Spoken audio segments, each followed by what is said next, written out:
So I've tried to summarize the things that I made notes of. I'm interested in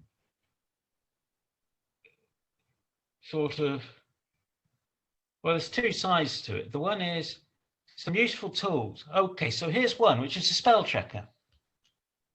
Yeah.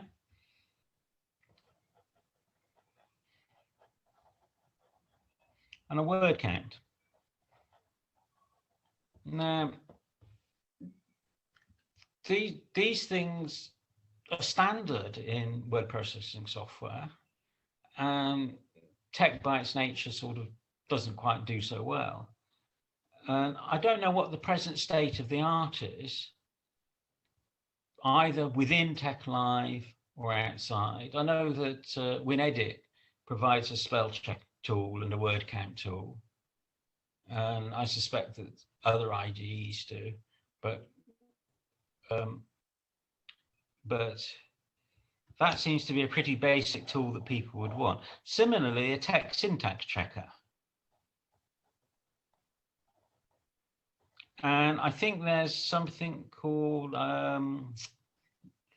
LaTeX Nanny or something like that that says you shouldn't be using that construction. So checking for best practice,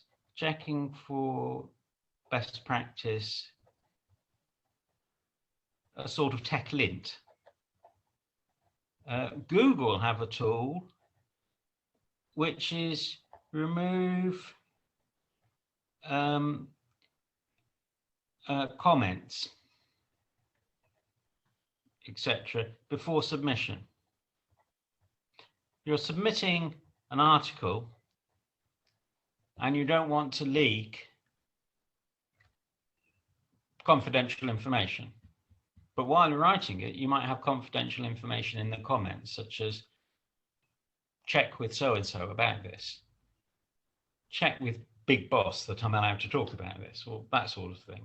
So the easy thing to do is have a tool that just sanitizes everything. So sanitization. So there's all sorts of tools like that. And there's two questions here. The one is for each particular sort of tool. What's the state of the art? Is it satisfactory? What can we do? Is it easy to use? That sort of thing. And then the other thing is, what is the development and distribution process like? I am very pleased with the discussion we've had. It has these two aspects. The one is things that we've already got that we could disseminate better. Another one is things that we might want to improve on or add to, or just improve practice. So we've got a whole bunch of ideas, and it's clear that there are many more. And then the other thing is we've got the context in terms of, well, there are these individual projects such as a special purpose shell for issuing typesetting commands to be part of a GUI, just to choose one of them. So that's a particular project. But then there's the question of actually providing something a bit like LaTeX, in that LaTeX provided a context in which people could write tech macros and they could get distributed and used. So if we think of TechLive as a context where people can write not just tech macros, but tech tools and resources in such a way that it can be distributed and used, then extending TechLive is a question of extending that marketplace, extending that sort of embrace. And the comment I made about VS Studio providing a marketplace for plugins.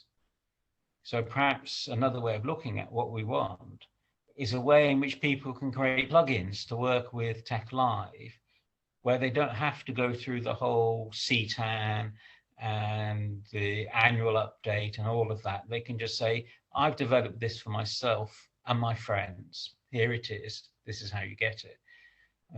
Which is the way in which style files were originally sort of developed and disseminated. So a sort of lightweight, sort of under the radar way where people can try share their tools, perhaps even share their tools with themselves from one machine to another. I'm going to stop. There's one